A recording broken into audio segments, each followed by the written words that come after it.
क्या आप कोई भी प्रॉपर्टी को लेकर कंफ्यूज्ड है कि आपको इसे खरीदना चाहिए या नहीं? अगर ऐसा है तो you are at the right place. इस वीडियो को पूरा देखें। नमस्कार दोस्तों, मैं हूं प्रतीक और स्वागत है आप सबका मेरी चैनल सिविल इंजीनियरिंग फोरम में। दोस्तों, अगर आपको कोई प्रॉपर्टी पसंद आ गई है पर आप श्योर नहीं है कि इसे खरीदने का डिसीजन आपका सही होगा या गलत, तो इसके लिए मेरे पास एक स्ट्रेटेजी है बेस्ड ऑन विच आप 15 मिनट में डिसाइड कर सकोगे कि ये प्रॉपर्टी आपके लिए है या नहीं। तो अगर आपने स्वॉट एनालिसिस के बारे में सुना हो, ये एक्चुअली कोई भी बिजनेस का स्कैनिंग है। किसी भी बिजनेस को ये स्कैन कर लेता है। मतलब इसमें कंपनी का एनालिसिस होता है। S for strength, W for weakness, O for opportunity और टी फॉर थ्रेट। ये चारों चीज़ें कोई भी कंपनी में आइडेंटिफाई करके लिस्ट आउट की जाती है। ठीक इसी तरह हम एक प्रॉपर्टी का स्वॉट एनालिसिस करेंगे। फॉर एग्जाम्पल, हम एक घर लेंगे, अ हाउस। पर इससे पहले कि हम इसे स्टार्ट करें, हमारा फर्स्ट टास्क रहेगा एक रिक्वायरमेंट्स का लिस्ट बनाना। हमें हमारी जो कोई भी घर को लेकर रिक्वायरमेंट्स है, इसको लिस्ट आउट करना है। फॉर एग्जांपल, लो बजट, आपका बजट थोड़ा कम है। दूसरे नंबर पे है बिगर स्पेस, आपको थोड़ी ज़्यादा स्पेस की रिक्वायरमेंट है। मतलब एक रेजिडेंशियल हाउस की बात कर रहे हैं हम यहाँ पे, क्योंकि आप हो सकता है ज़्यादा मेंबर हो या कोई भी रिक्वायरमेंट हो, पर आपको थोड़ी बड़ी स्पेस चाहिए। नेक्स्ट, नो वाटर इश्यूज़, मतलब वाटर सप्लाई आपके वहाँ पे ध्यान में रख के आपको प्रॉपर्टी सिलेक्ट करनी है। फिर फोर्थ नंबर पे है ट्रांसपोर्टेशन अवेलेबिलिटी, मतलब आप जहाँ कहीं भी प्रॉपर्टी सिलेक्ट करें वहाँ पे एटलीस्ट आपको बस या फिर ऑटो मिल जानी चाहिए। फिर आता है पीसफुल एनवायरनमेंट, आपको एक शांत वातावरण चाहिए रहने के लिए। और लास्ट है इन्वेस्टमेंट पर्पस, आप जो कोई भी घर सिलेक्ट करोगे वो कुछ इस तरह से सिलेक्ट करना है कि इस प्रॉपर्टी की वैल्यू भी टाइम के साथ बढ़े, प्राइस भी हाइक हो। तो ये फॉर एग्जाम्पल हो गई हमारी रिक्वायरमेंट्स की लिस्ट। अब आता है स्वॉट एनालिसिस, और स्वॉट एनालिसिस कंप्लीट होने के बाद हम ये रिक्वायरमेंट्स और स्वॉट का मैपिंग करेंगे। तो फॉर एग्जांपल, आपने कोई घर देखा बट आप श्योर नहीं है कि आपको इसे खरीदना चाहिए या नहीं। तो ये लिस्ट तो हमारे पास बन गया अपनी रिक्वायरमेंट्स का। अब हम इस घर का स्वॉट एनालिसिस करेंगे, strength, weakness, opportunity and threat. तो एस फॉर स्ट्रेंथ, सबसे पहले तो हम इसे आइडेंटिफाई करेंगे। उस घर की जो मेन स्ट्रेंथ है, सपोज सबसे पहली जो स्ट्रेंथ है वो है shops, malls, stores available in proximity, मतलब ये सभी स्टोर्स आपके घर के नज़दीक में आपको मिल जाते हैं। तो उस घर का ये एक पॉजिटिव पॉइंट हो गया, तो इसीलिए हम इसे स्ट्रेंथ में काउंट करते हैं। दूसरी चीज़ आपको जो वहाँ पे पॉजिटिव दिखती है वो है ट्रांसपोर्टेशन अवेलेबिलिटी, नज़दीक में आपको ऑटो आराम से मिल जाती है। नेक्स्ट है पीसफुल एनवायरनमेंट, आपको शांत वातावरण भी मिल जाता है उस घर में रहने के लिए।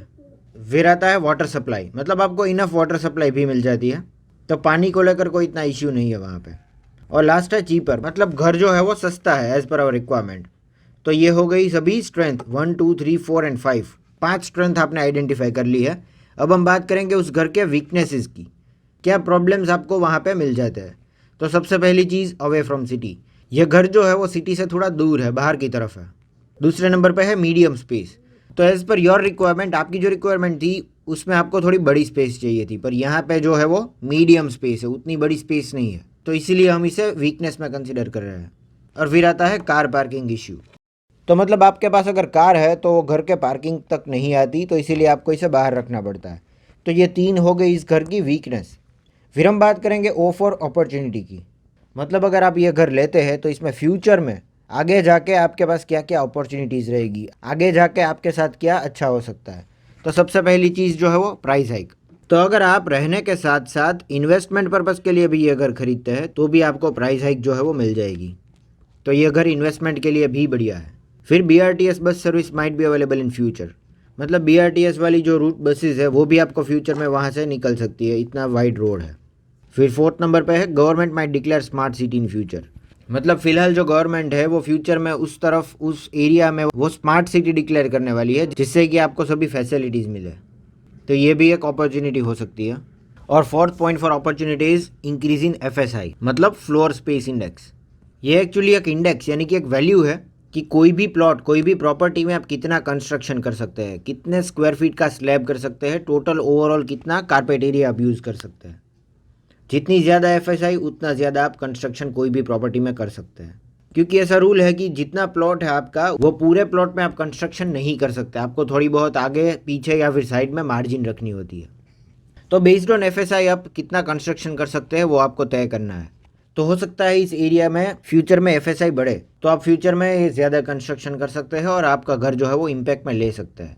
तो मतलब आपकी फैमिली एक्सटेंड होती है तो उसे कंसिडर करते हुए आप इसमें एक्स्ट्रा कंस्ट्रक्शन भी कर सकते हैं। तो ये बात हो गई ओ फॉर अपॉर्चुनिटी की।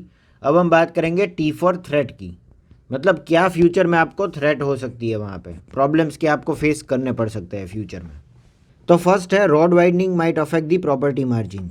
तो जैसे कि मैंने बात की, वहाँ पे आपको फ्यूचर में BRTS बस सर्विस मिल जाती है, तो ये हो गया पॉजिटिव अपॉर्चुनिटी पॉइंट।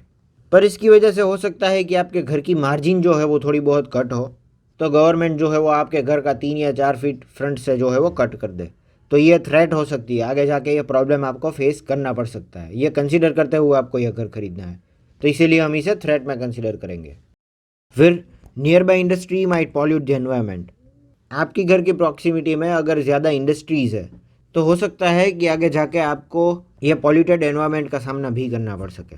तो ये हो गई एक थ्रेट। तो दोस्तों ये हो गए स्वॉट एनालिसिस के सभी पॉइंट्स। अब जैसा कि मैंने आपको बताया था कि हम किस बेसिस पे यह तय कर सकते हैं कि आपको यह घर खरीदना चाहिए कि नहीं, तो उसके लिए मेरे पास एक फॉर्मूला है।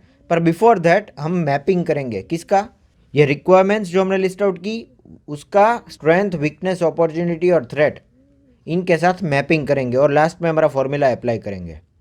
फिर जाके हमें बेस्ड ऑन अ वैल्यू हम ये पता लगाएंगे कि इस घर को हमें खरीदना चाहिए कि नहीं। तो अब हम सबसे पहले तो ये स्ट्रेंथ, वीकनेस, अपॉर्चुनिटी और थ्रेट को वेटेज देंगे। स्ट्रेंथ और वीकनेस को हमें देंगे 5 पॉइंट्स और अपॉर्चुनिटी और थ्रेट को देंगे 3 points based on its importance. अब हम फिर से एक बार ये रिक्वायरमेंट्स को रीड करते हैं। Low budget, bigger space, no water issues, transportation availability, peaceful environment और इन्वेस्टमेंट पर्पस। तो इन सभी रिक्वायरमेंट्स हम यहाँ पे आइडेंटिफाई करेंगे और इनको पॉइंट्स देंगे। तो सबसे पहले स्ट्रेंथ की बात करें तो shop, small stores available in proximity, तो ये हमें कंसीडर नहीं करना क्योंकि it is not a part of our requirement. ऐसी कोई भी रिक्वायरमेंट नहीं है जो हमारी स्ट्रेंथ को कंसीडर करती है। अगर ये नहीं भी होता तो भी चलता, तो it is not a part of our strength. फिर आता है ट्रांसपोर्टेशन अवेलेबिलिटी। तो यस, ये हम कंसीडर करेंगे क्योंकि ये हमारी एक रिक्वायरमेंट थी, तो इसे हम मिल जाते हैं 5 पॉइंट क्योंकि इसका वेटेज जो है वो 5 है। फिर आता है पीसफुल एनवायरनमेंट, तो ये भी हमारा पार्ट है, तो इसे भी मिल जाता है 5 पॉइंट्स। वाटर सप्लाई, तो यस ये भी हमारी एक रिक्वायरमेंट है, तो इसे भी मिल जाता है 5 पॉइंट्स। और चीपर, हम एक सस्ता घर भी देख रहे थे, तो इसे भी मिल जाता है 5 पॉइंट्स। तो टोटल हो गए 20 पॉइंट्स। फिर वीकनेस की बात करें तो यहाँ पे भी same cheese, away from city. तो देखिए ये हमारा कोई कंसर्न की बात नहीं है क्योंकि हमारे रिक्वायरमेंट में ऐसा कुछ नहीं था कि सिटी के सेंटर में या फिर सिटी के नज़दीक में हमें खरीदना है, तो विल नॉट कंसिडर दिस।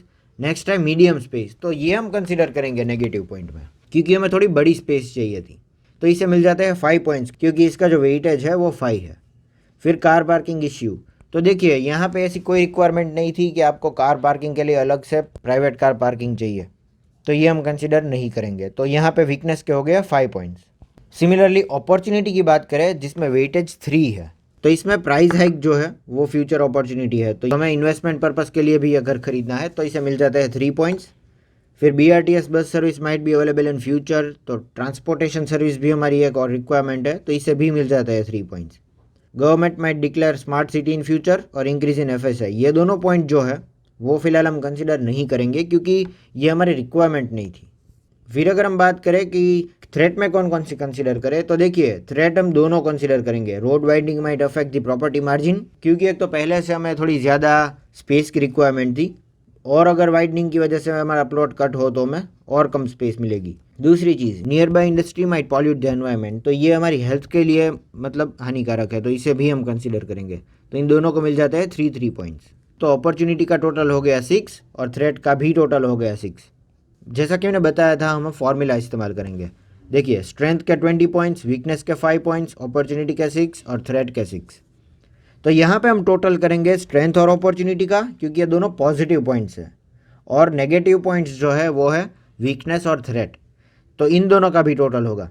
तो स्ट्रेंथ और वीकनेस 20 + 6 हो जाएगा 26 और वीकनेस और थ्रेट 5 + 6 हो जाएगा 11। तो अब हम स्ट्रेंथ और अपॉर्चुनिटी में से वीकनेस और थ्रेट को माइनस करेंगे, तो 26 - 11 हो जाएगा 15। तो ये हो गया हमारा स्वॉट इंडेक्स। और स्वॉट इंडेक्स अगर हमारी प्रॉपर्टी का ग्रेटर देन और इक्वल टू 12 है, 12 से ज़्यादा है अगर ये, तो आपको यह प्रॉपर्टी खरीद लेनी चाहिए। You should by this property.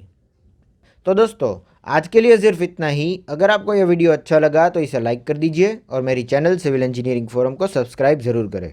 This is all for today. Thank you for watching.